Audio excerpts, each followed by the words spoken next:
Welcome to the Contemporary World podcast for AMA Online University. I'm Jem Planas, your host for today, and I will be focusing on four questions in the film The Social Dilemma. Let's get started.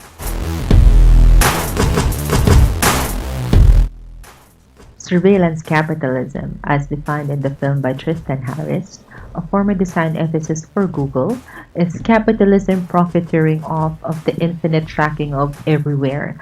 Everyone goes by large technology companies whose business model is to make sure that advertisers are as successful as possible. When we talk about advertisers, it's not just about the products being sold and marketed, but it can also be about people, political beliefs, and opinions being endorsed and publicized on social media. An example of this is the recent campaign for the 2022 elections in our country.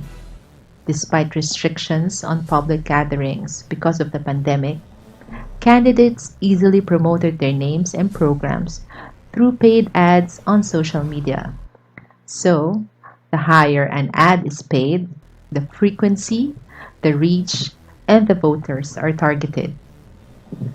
A representative from Meta Platforms Incorporated revealed to GMA News that since 2020 there were more than 126 million spent on Facebook ads alone on social issues, elections, or politics.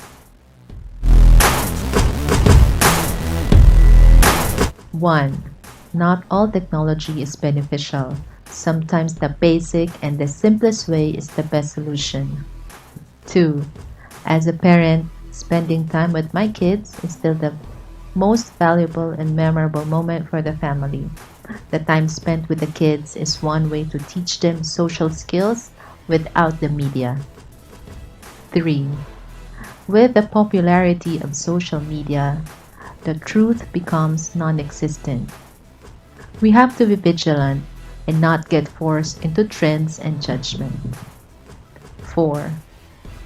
Anything that gets you hooked or addicted is not good in all aspects, and that includes social media. 5. We have to acknowledge that there is a problem that social media is continuously creating, and we have to do something about it. This film is an awakening for me. I felt that there is something wrong with the trend, but since I can't identify it, I just went on with it. But after watching this film, it gave me relief that I was not alone and that people who are experts on the matter are spreading awareness and doing something about it.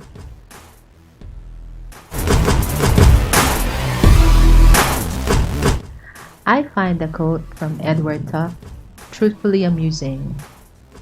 For added information, Edward Tuff is an American statistician and professor of political science, statistics, and computer science at Yale. For some reason, it's true that drug dealers and software companies call their clients or consumers users. Plus, the products or technology they sell are highly addictive. According to Dr. Anna Lemke, a professor at Stanford University School of Medicine and chief of the Sanford Addiction Medicine Clinic, says that social media is a drug. Our essence as human beings is to connect with other people, and when we connect with others, we release dopamine. Dopamine is a type of neurotransmitter and hormone. Its role affects many important body functions, including movement, memory, and pleasurable reward and motivation. Since social media is a channel that increases connections between people, the possibility of addiction is high.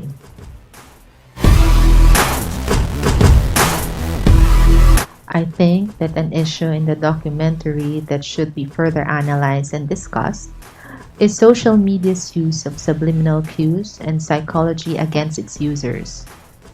Asking the questions like, What are the long term effects of social media's program implantation of unconscious habits or subliminal prompts into our brain, our thoughts, and behavior? Is it ethical to use this manipulation on its users? As it is, issues regarding social media's influence affecting child depression and exploitation of human psychology are already in question. It is happening. We are aware it is. But is there sort of a cure? Are there future side effects that could affect its long term use physically, mentally, or even spiritually? Now that we know what is happening, are we ready to disconnect? Are we ready to be rehabilitated?